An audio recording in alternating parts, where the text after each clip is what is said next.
अस्सलाम वालेकुम, आप देख रहे हैं स्पोर्ट्स वन। मैं हूं आसिफ खान और आज हम क्रिकेट से जुड़ी बातें करेंगे और बहुत इंपॉर्टेंट पर्सनैलिटी को आज हम हमारे प्रोग्राम में वो मौजूद हैं। उन्होंने हमें वक्त दिया। पाकिस्तान क्रिकेट से बहुत गहरा ताल्लुक, पाकिस्तान के लिए टेस्ट क्रिकेट खेली, वनडे क्रिकेट खेली और यहीं बस नहीं किया बल्कि पाकिस्तान को क्रिकेट को उसके बाद भी सर्व करते चले आ रहे हैं। तो ये 1970 मिड 70 से लेके अब तक तो ये 40 साल से ज्यादा का अरसा है पाकिस्तान क्रिकेट के साथ है जनाब। और दूसरी इनकी वजह शोहरत दूसरी भी हैं, काफ़ी खुश शक्ल हैं, काफ़ी गुड लुकिंग हैं, तो फिल्मों में भी काम किया। आप समझ गए होंगे मैं किन की बात कर रहा हूँ। मोहसिन हसन खान साहब मेरे साथ मौजूद हैं। 48 टेस्ट मैचेस खेले, 75 वनडे मैचेस खेले और 2 साल पाकिस्तान क्रिकेट बोर्ड के साथ, जो पिछले 2 साल गुजरे 12 और 10 के, पाकिस्तान क्रिकेट बोर्ड के साथ बहुत ही अहम ओहदों पर रहे। मोहसिन हसन खान साहब, आजकल आप बिल्कुल क्रिकेट से कट ऑफ हैं या कहीं कहीं अभी भी आपका इनपुट है? मैं यहाँ से शुरू करता हूँ, उसके बाद फिर हम बात करेंगे। सबसे पहले तो आसिफ, आपको, आपके सारे नाज़रीन को मेरी तरफ से अस्सलाम वालेकुम। TV वन का मैं शुक्रगुजार हूँ कि आपने मुझे इतनी इज्जत दी कि अपने प्रोग्राम में यहाँ शामिल किया। देखिए, मैं आजकल तो क्रिकेट बोर्ड से बिल्कुल कोई मेरा ताल्लुक नहीं है, लेकिन बातें आ रही हैं कि क्रिकेट बोर्ड भी सोच रहा है कोई मेरे लिए। मैंने भी ये हमेशा से एक बात कही भी है कि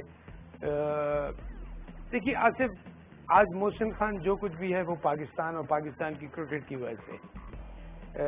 तो मेरे ऊपर एक उधार है जिसको मैं चाहता हूं कि मैं उसको उतारूं, उसको चुकाऊं और अच्छी तरह चुकाऊं कि अपने क्रिकेट बोर्ड की खिदमत करूं, अच्छी तरह से करूं, लेकिन सिर्फ सीट पे बैठ के ना करूं।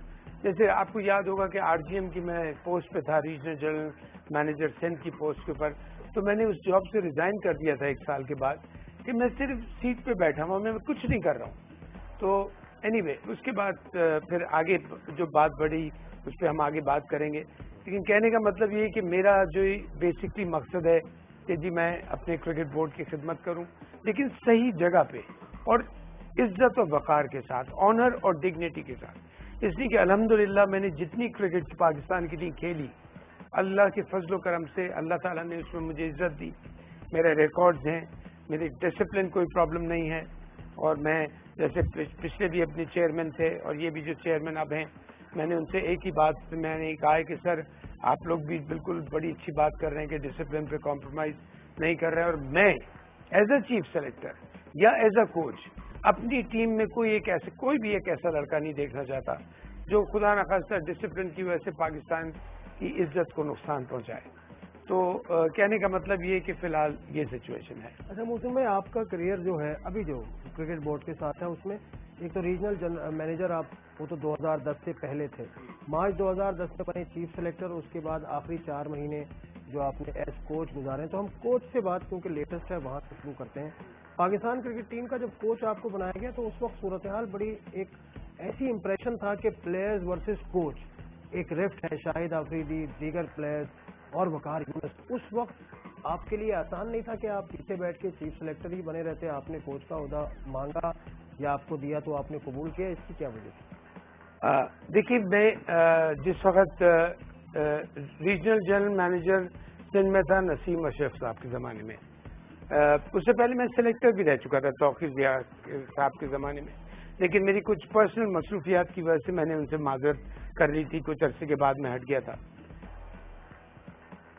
एजाज भट्ट साहब जब चेयरमैन थे, तो जब उन्होंने मुझे पर्सनली फ़ोन करके ऑफर किया कि मोहसिन हम चाहते हैं तुम क्रिकेट बोर्ड में आके करो काम, किस कैपेसिटी में तुम काम करना पसंद करोगे, तो मैंने कहा सर मेरी पहली चॉइस है कोचिंग और दूसरी चॉइस है सिलेक्शन, बिकॉज ये 2 फील्ड ऐसी हैं कि आज मैं अल्हम्दुलिल्लाह फील करता हूँ फिजिकली मैं इतना इस काबिल हूँ कि मैं अपनी क्रिकेट को कुछ रिटर्न में दे सकूं, अपने पाकिस्तान की क्रिकेट के रिटर्न में कुछ कोचिंग में हेल्प आउट कर सकूं।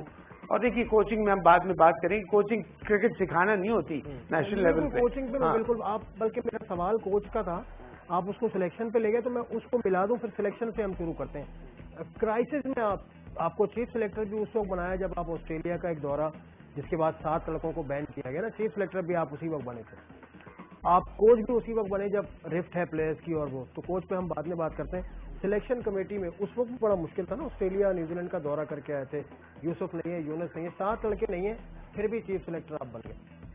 آصف بھائی میں آپ کو ایک بات بتاؤں، وہ اتنا مشکل وقت تھا، اور اس وقت آپ کو یاد بھی ہوگا، میں نام نہیں لوں گا، 2 چیف سلیکٹر چھوڑ کے چلے گئے تھے.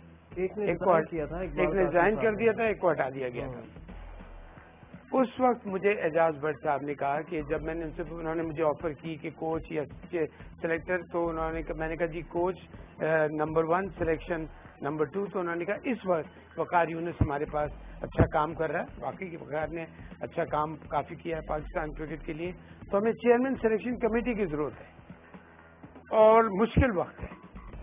میں نے کہا کہ دیکھیے سر، میں مشکل وقت سے نہیں ڈرتا، اور انگلش میں ایک سیئنگ ہے بڑی خوبصورت جس میں فالو کرتا ہوں جب سے مجھے سمجھ بوجھ آئی ہے کہ when the going gets tough the tough gets going, کہ جب حالات مشکل ہوتے ہیں تو تگڑا آدمی کھڑا ہوتا ہے اس ٹائم. تو میں نے کہا جی میں بالکل یہ چیلنج لینے کے لیے تیار ہوں، اور میں پوری کوشش کروں گا اپنی پوری سلیکشن کمیٹی کے ساتھ، آپ کی سپورٹ کے ساتھ، بیکاز چیئرمین کرکٹ بورڈ کی سپورٹ ہونا بہت ضروری ہوتی ہے کہ ہم ایک ٹیم کھڑی کریں. 7 کرکٹرز بین ہو گئے تھے، ٹاپ کے کرکٹرز، جس میں کچھ لائف بین ہو گئے تھے، کچھ پروبیشنری پیریڈ پہ بین ہو گئے تھے. بڑی مشکلوں سے کلیکٹ کر کے جو پروبیشن پہ جو لڑکے تھے، جس میں شاہد تھا اور 4-5 بڑے ٹاپ کے لڑکے تھے، اکمل بردرز تھے، لیکن جو لائف بین ہو گیا تھا وہ یونس ہو گیا تھا میرا خیال. یونس تھا، شعیب ملک تھا، رانا نوید تو آج تک ابھی تک واپس نہیں آئے، یوسف تھے. جی ہاں بالکل. شعیب ملک انفیکٹ لائف بین نہیں ہوئے تھے، لیکن یہ کہ ان کا کافی لمبا پیریڈ تھا. لمبا period. Yousuf Younis out for life. ہاں. اور رانا نوید آج تک واپس نہیں آ سکے. شعیب ملک، اکمل بردرز اور شاہد آفریدی. اکمل شاہد آفریدی اور ملک ایک لمبے پیریڈ کے لیے ہو گیا تھا شعیب ملک. تو میں نے ایون چیئرمین سے ریکویسٹ کی. پھر جب میں نے آفس جوائن کر لیا تو میں نے کہا دیکھیے سر، ایک ٹیم بنانی ہے، ہمیں بیسٹ پاسبل اپنے ریسورسز دینے ہیں. تو جو پروبیشن پیریڈ میں ہے، آپ پروبیشن پیریڈ کے لیے بیسٹ کریں. جیسے شاہد ہے، کامران اکمل ہے. شاہد ہم سب جانتے ہیں کتنا ٹیلنٹڈ ہے، کامران اکمل کتنا ٹیلنٹڈ ہے. تو ان 2 لڑکوں کو ہم لے لیتے ہیں، اور ان کو پروبیشن میں آپ پرسنلی ان کو بتا دیجئے کہ اگر پروبیشن پیریڈ میں تو خدا نہ خواستہ تم سے کوئی غلطی ہوئی تو ہم تمہارے پر لائف بین لگا دیں گے، لیکن اس وقت ٹیم میں ان کو آنے دیں. خیر اس وقت ہم نے کچھ سینئر لڑکے لیے، کچھ یہ ادھر سے ینگسٹرز کچھ ڈالے ٹیم میں.